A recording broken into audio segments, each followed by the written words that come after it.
और झारखंड कैबिनेट की तरफ से 18 प्रस्तावों को मंजूरी दी गई है और कई महत्वपूर्ण प्रस्तावों को मंजूरी दी गई है। क्या कुछ खास रहे और उसके बाद मुख्यमंत्री हेमंत सोरेन ने मीडिया से बातचीत के दौरान क्या कुछ कहा है, ये भी हम आपको बता दें। राज्य के चिकित्सा महाविद्यालयों, सदर अस्पतालों, अनुमंडल अस्पतालों के संचालन के लिए पद सृजन को मंजूरी दी गई है। राज्य कर्मी बीमा योजना लागू करने के मामले को भी मंजूरी मिली है। इसके साथ साथ और भी कई महत्वपूर्ण प्रस्तावों को मंजूरी दी गई है, जिसके तहत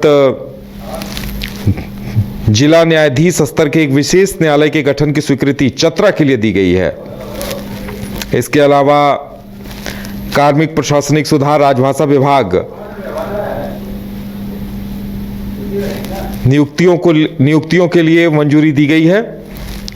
तो कई महत्वपूर्ण प्रस्तावों को कैबिनेट की तरफ से मंजूरी दी गई है। कहा गया है कि उच्च कुशलता प्राप्त प्रोफेशनल्स को संविदा के आधार पर सलाहकार सह विशेष सचिव के रूप में नियोजित किया जाएगा।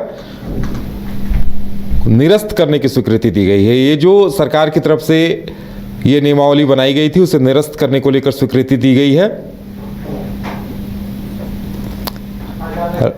राज्यकर्मी स्वास्थ्य बीमा योजना लागू किए जाने की भी स्वीकृति दी गई है। इसके साथ साथ दुमका हवाई अड्डा, दुमका से रीजनल कनेक्टिविटी, नियमित उड़ान सेवा प्रारंभ करने के लिए एक बड़ा फैसला कहा जा सकता है कि अब दुमका हवाई अड्डे से नियमित उड़ान सेवा प्रारंभ करने को लेकर पहल की जा रही है और मनोनयन के आधार पर एक इकरारनामा के प्रस्ताव को मंजूरी दी गई है। और ज्यादा जानकारी के लिए इस वक्त हमारे साथ हमारे संवाददाता मदन जुड़ गया है। मदन, कई महत्वपूर्ण प्रस्तावों को मंजूरी दी गई है, उसके बाद मुख्यमंत्री हेमंत सोरेन ने क्या कुछ कहा?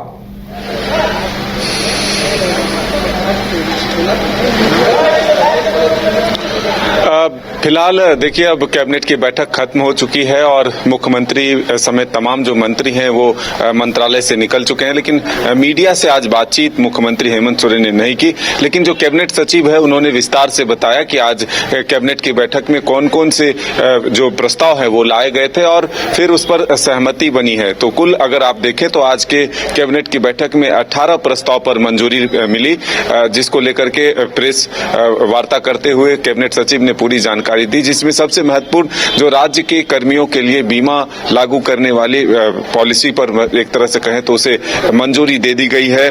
दुमका से रीजनल कनेक्टिविटी, जो कि झारखंड समेत कई और राज्यों के लिए विमानों की सेवा शुरू हो, इसको लेकर के जो भारतीय विमानपत्तन है उनसे एक तरह से करारनामा और कई तरह की चीजें उसमें लाई गई है। कई नियम को शिथिल करके उसको जल्द से जल्द वहां से हवाई सेवा शुरू हो, इसको लेकर के पहल के लिए जो है कैबिनेट में इसको मंजूरी दी गई है। साथ ही अगर आप देखें तो जो अनुसंधान करता है, यानी कि अब जो थाने के जो एक तरह से अनुसंधान करने के लिए नियुक्त होते हैं पदाधिकारी, अब उनको मोबाइल खरीदने के लिए सरकार जो है 25,000 रुपए तक उपलब्ध कराएंगे। पहले वो मोबाइल खरीदेंगे, फिर बिल जमा करेंगे और फिर इसके बाद उनको रिम्बर्स मिल जाएगा। तो ऐसे में हम कह सकते हैं कि जो अनुसंधान के दौरान जो अब तकनीकी सहायता लेने होते हैं उसमें मोबाइल की काफी उपयोगिता बढ़ी है। इसको देखते हुए सरकार ने यह फैसला लिया है। और भी वित्तीय वर्ष 2024-25 और 2029-30 तक ज्ञानोदय योजना अंतर्गत जो राशि आवंटित होने हैं, जो खर्च होने हैं, उसको लेकर के भी इसमें राशि की स्वीकृति दी गई है।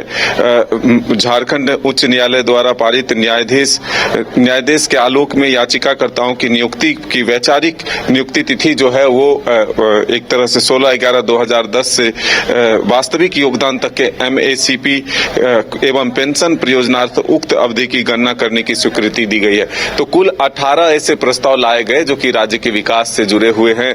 कई ऐसे विषय इसमें लाए गए जिससे कि कई तरह की योजना के माध्यम से लोगों को लाभ मिल सकता है। सबसे इसमें महत्वपूर्ण है कि 6,000 रुपए तक जो राज्य के कर्मचारी हैं उनको स्वास्थ्य बीमा के तौर पर देना होगा। सरकार जो है उन्हें स्वास्थ्य सुविधाएं उपलब्ध कराएंगे। 5 लाख तक के जो सामान्य उपचार हैं वो मिलेंगे और किसी को अगर विशेष परिस्थिति में 10 लाख रुपए तक के भी उपचार की आवश्यकता होगी तो वो भी सरकार की तरफ से मुफ्त उपलब्ध कराया जाएगा। तो युवाओं को, स्वास्थ्य बीमा से उन्हें जोड़ने की कोशिश होगी। तो आज के कैबिनेट की बैठक की महत्वपूर्ण जो फैसला, युवाओं और अभ्यर्थियों को ये उम्मीद थी कि उनके लिए कोई घोषणा होगी नई नियुक्तियों को लेकर या JPSC चेयरमैन को लेकर, तो लगता है ये मामला लगातार टलता हुआ दिख रहा है।